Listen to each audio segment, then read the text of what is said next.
Hello everyone and welcome to my Beyond the Gates CBS Update 24 channel. I hope everyone is having a wonderful day. Before we begin, please hit the subscribe button and give this video a thumbs up. The week of July 6th, 5 days that will transform Fairmont Crest forever. Fairmont Crest has always saved its most important weeks for the times when its residents are already bearing the full weight of everything that has happened before. The week of July 6th arrives not as a new beginning, but as the unavoidable end of every thread that has been running since the tornado ripped through the country club, since the surgical suite altered the relationship between two half-sisters, and since the secrets began to accumulate in the specific, compounding manner of things that cannot be indefinitely contained. 5 days, multiple families, and a city about to realize that the comfy silences it has allowed to last weeks of meticulous non-disclosure have finally expired. Let us begin where the most pressure has been building for the longest time, and where the week's most quietly painful moment occurs: Naomi Hawthorne and the truth she has been carrying alone. Naomi and Jacob's date night should be the most straightforward story of the week. After the stresses of recent weeks, the legal wrangling, the family medical anxiety, the competing demands of business and personal life, a planned evening for the two of them to simply be together is the kind of simple present that a stressed-out marriage requires. Naomi understands this. She chose this on purpose, laying the groundwork for something warm and restorative between her and the man she married. A man who has been navigating his own complicated terrain in Fairmont Crest, while their connection has required more maintenance than either of them has had bandwidth to provide. She cannot prevent the special cruelty of guilt in an intimate environment. Closeness, warmth, the conscious vulnerability of two people attempting to rebuild something. These are the exact conditions under which a secret that has been handled via busyness, distraction, and the forward momentum of daily responsibility becomes impossible to maintain. The secret is unconcerned about the perfectly selected surroundings. It does not accommodate a dating night. It manifests itself in the space that closeness creates, in the silences that intimacy allows, in the moments when Jacob looks at her with the specific trust of a husband who believes he knows her completely, and Naomi feels the entire weight of what she has not told him press against the inside of the life she has been presenting to him. She has been carrying the BRCA positive result for several months. The people who know can be counted on one hand. Ashley Morgan, who received Naomi's confidence and has been carrying it with her in the specific, quiet way of a friend who has been trusted with something enormous, and understands that the timing of disclosure belongs to the person who was tested, not the person who was told. Everyone else in Naomi's life, Jacob, Dani, Vernon, Anita, the entire architecture of the family she belongs to and loves, has been going about their daily lives with incomplete information about a woman who is a wife, a daughter, and a granddaughter, and whose medical reality has implications that extend beyond her own body into the bodies of those with whom she shares genetics. The confession comes, not cleanly, not on Naomi's timescale, but in the manner that things emerge when the demand to contain them exceeds the ability for containment. Jacob hears it first, and what Jacob hears will reach Dani, because these things do not stay in the rooms where they are first spoken, because families are interconnected in ways that make information about one member's health fundamentally everyone's information, and because Dani is Naomi's mother, and the news is the kind that a mother has a right and a need to hear. Vernon and Anita are likely to find out as well. The previews allude to news about one of their grandkids arriving this week, and Naomi is the granddaughter whose condition carries exactly the weight that the language suggests. Anita, who has been managing her own medical journey with the resilience of a woman determined not to let disease define her, is about to realize that her family's diagnosis landscape stretches beyond her own circumstances. The parallel Anita's lumpectomy result arriving in the same week as Naomi's BRCA revelation produces a unique type of family medical reckoning that will need them all to hold several concerns at once.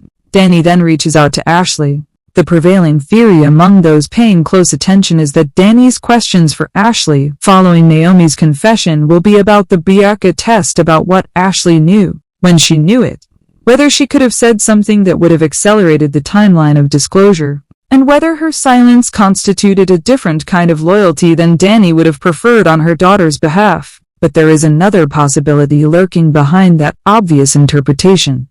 Dani's question to Ashley may not be about the medical secret at all. It might be about Andre.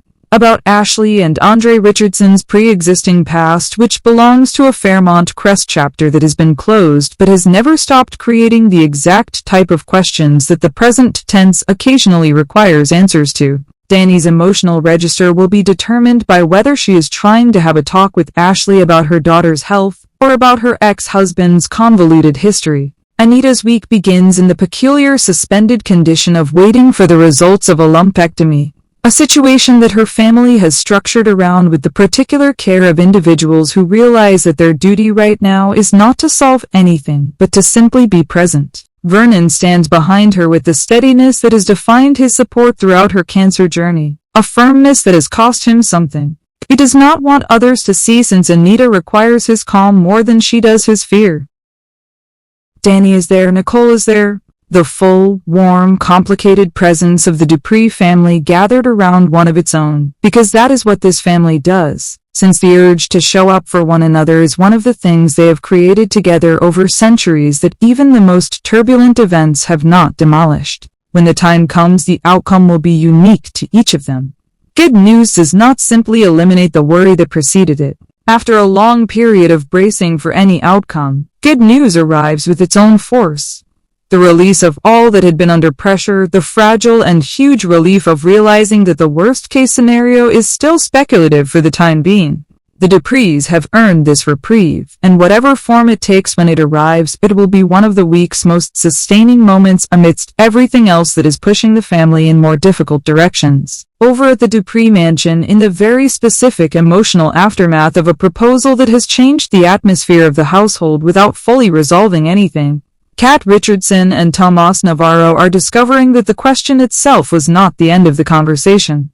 It was the beginning of a much longer and far more complicated one. Chelsea arrives in the midst of all of this with the unique wisdom of someone who has known Kat long enough to understand how she operates, has witnessed her navigate every previous version of this type of crossroads, and has opinions on which direction the current crossroads should take. Chelsea's words of wisdom will not be straightforward. Throughout the proposal tale, she has expressed genuine worry for Kat's autonomy, true passion for Tomas, and genuine awareness that the time of this issue would always be the circumstance most likely to confuse the response. Whatever she says to Kat this week will be the honest friend's version of counsel, not necessarily what Kat wants to hear. Not what will make Kat feel better in the short term, but what Chelsea's combination of love and clear-eyed assessment of the situation yields when she allows herself to say it plainly. If Kat's response is ambiguous, Chelsea could be the person who eventually pushes it in one direction or another. She will not make the decision for Kat. Nobody makes decisions for Kat Richardson, a lesson that everyone who has tried has learned clearly. But she may provide the particular type of honest thought that Kat requires to grasp what her own answer is behind the layers of competitive drive, autonomy, defense, and true feeling, all of which are pushing in slightly different directions. The impulsive purchase occurs later in the week and creates the tension that the previews have hinted at, Tomas reacting to something Kat does with anxiety that is only superficially about the purchase and really about the larger question of where things stand between them. He hoped to be chosen. Kat's purchase represents her making an important decision alone, without consultation, in the way of a woman who lives on her own terms. Whether that registers with him as proof that she does not yet perceive them as a unit, or whether he can accept it as simply who she is and has always been, decides whether this becomes a temporary stumbling block or a window into something more serious about their current alignment. Joey Armstrong's week begins with Randy and finishes with Vanessa, and the most telling developments take place between those two realities. Randy's job, a reconciliation with Deanna based on his genuine childhood bond with Doug, causes him ongoing distress. He's done difficult things in Joey's service before. He had previously labored in morally ambiguous territory without experiencing this level of uneasiness. Something about this particular project, what it requires him to do with something genuine and clean from his history, elicits a reaction that pure professional obligation cannot totally repress. Meanwhile, Vanessa's news puts Joey on edge, adding urgency to the calculations he's already doing. Whatever she says him has operational implications. Ovid alters the terrain of his current predicament in ways that his plans did not account for. His reaction to her news is hardly the warm embrace of a spouse discussing something important. It is the recalibration of a man who is managing many overlapping schemes and has recently acquired information requiring him to change at least one of them. Later in the week, Joey signals Vanessa a change in their partnership, which is the next move in a game she is unaware of. He is modifying conditions, redefining the arrangement, withdrawing from something, or introducing a new condition in a way that will force Vanessa to accept a shift she did not expect in a relationship she thought was heading in a different direction. Her characterization this week will begin to answer the question of whether she reads this clearly, whether something in the way he presents the change allows her to see the calculation behind the affection, or if she absorbs it as one of the ordinary adjustments that business partnerships require. Deanna, for her part, is portraying contentment with accuracy that would impress her ghost father if he is the one who appears to her in ghost form. She's adopted the method, the softened approach, and the carefully maintained appearance of a daughter reconciling herself with her mother's decisions. What it is truly doing is giving her access the proximity to Vanessa's world that open opposition would permanently deny. The most operationally complex topic of the week is whether Deanna's performed warmth is sophisticated enough to withstand Randy's approach, and whether she can sustain her plan while simultaneously managing a relationship established by the enemy she is attempting to expose. Martin and Smitty swirl together this week, carrying the energy of two fathers who have just been given information about their son that they did not have yesterday and do not know what to deal with today. Samantha shows them something: paperwork, evidence, a message, or some concrete form of whatever the information is, and what it reveals about Tyrell causes both fathers to experience the worry that comes with being confronted with a crisis concerning their child that they cannot instantly resolve.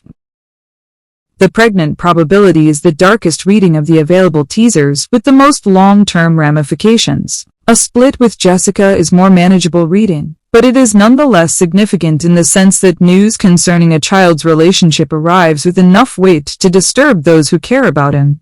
June getting a unique present that makes her emotional adds a softer, warmer touch to a week filled with difficult news. Whatever Samantha and Tyrell, or one of them, or someone in their orbit, offer to their biological mother has the emotional weight of acknowledgement, of being recognized and appreciated by children whose life circumstances have confounded the conventional avenues of appreciation. A gift that makes June cry is a gift that addresses a need, and the week requires this contrast, everything else tugging in more challenging directions. This week, Leslie occupies 3 separate relationship registers, which is quite usual for Leslie Thomas. The gift to Eva retains the warmth of a mother who has been through something frightening, and emerges determined to show her daughter how she feels in ways that cannot be disregarded or misunderstood. The understanding reached with Darlene Hawthorne, a genuine clearing of hostility in a tumultuous relationship. An agreement to at least be civil in each other's presence is Leslie's quiet relationship. Progress in addition to her more explosive engagements. And then there's Monica McCormick and the free clinic. The conflict with Monica will not be resolved peacefully. Leslie's outrage at the hospital's decision to end its partnership with the free clinic is that of someone who sees this as a personal affront, a challenge to something she has built a part of her identity around, an erasure of a collaboration she considers not only beneficial but also necessary. Monica possesses the institutional authority. Leslie has the determination of someone who views completion as a bargaining position rather than a conclusion. The encounter between these two ladies this week will set the tone for a larger struggle that will not be resolved in a single episode, no matter how many episode days are dedicated to it. Eva and Isaiah's renegotiation of their terms carries the distinct intensity of two people whose working connection has evolved into a personal undercurrent that complicates the professional surface. Whatever they are renegotiating, living arrangements, working parameters, tacit expectations that have developed alongside the verbal agreement. The conversation needs both of them to be open about something they have been skirting around. That type of honesty, when it emerges in a relationship where the professional and emotional have become linked, tends to expose more than the precise subject under discussion. The week concludes with Madison Montgomery's deposition going south. This is the legal event that has been building since Mike Davis strolled back into Fairmont Crest with the distinct intensity of a guy determined to make something formal and lasting. Whatever happens during the deposition, whether a question is asked, an answer introduces a contradiction that the opposing attorneys can exploit, or a piece of information emerges that was supposed to remain hidden, is terrible for Madison. And if it's bad for Madison, it's even worse for Naomi and Bill, who have been managing her legal exposure with the continual awareness that the deposition was always the most dangerous part of the entire process. Grayson's unexpected offer is the week's final note of possibility rather than crisis, fitting within the rebuilding story. He and Ashley have been painstakingly crafting rather than the growing strain that characterizes the most of what surrounds it. Whether the offer is personal, the start of something Ashley is extending to him as a gesture of continued trust, or professional, an opportunity related to his work at the hospital that could reshape his path in Fairmont Crest. The mere existence of an offer represents forward momentum in a story that has been doing the slow, patient work of putting things back together after they were broken. The week of July 6th is not a single story. Fairmont Crest is at full operational capacity, with every family under pressure from a different direction, every secret nearing its exposure point, every relationship discovering something it didn't know about itself, and every character navigating the unique complexity of living in a place where your story is always touching someone else's, and the ripples of one confession reach shores that the person who made the confession never intended to affect. 5 days, one city, and enough accumulated truth to modify every aspect of it before Sunday. Naomi's covert operation is discovered. Anita awaits the verdict. Kat is at a crossroads. Deanna expresses contentment that she does not feel. Randy performs with certainty he does not possess. And Madison's deposition does the precise type of damage that everyone involved spent months attempting to avoid. The 6th of July at Fairmont Crest is not the beginning. It's a reckoning. While that remains wishful thinking for now, the enthusiastic reaction demonstrated that audiences were eager to hear more. When I'm With You marks an important milestone. Rather than relying on covers, Kenja has now taken the next step by releasing original music. When I'm With You represents more than simply another creative project. It signals confidence. Releasing original material invites a different level of vulnerability than performing someone else's work. The song allows listeners to experience Kenja not through the lens of a fictional character, but through her own artistic identity. Thanks for watching. If you like this video, please don't forget to subscribe my channel without missing any update.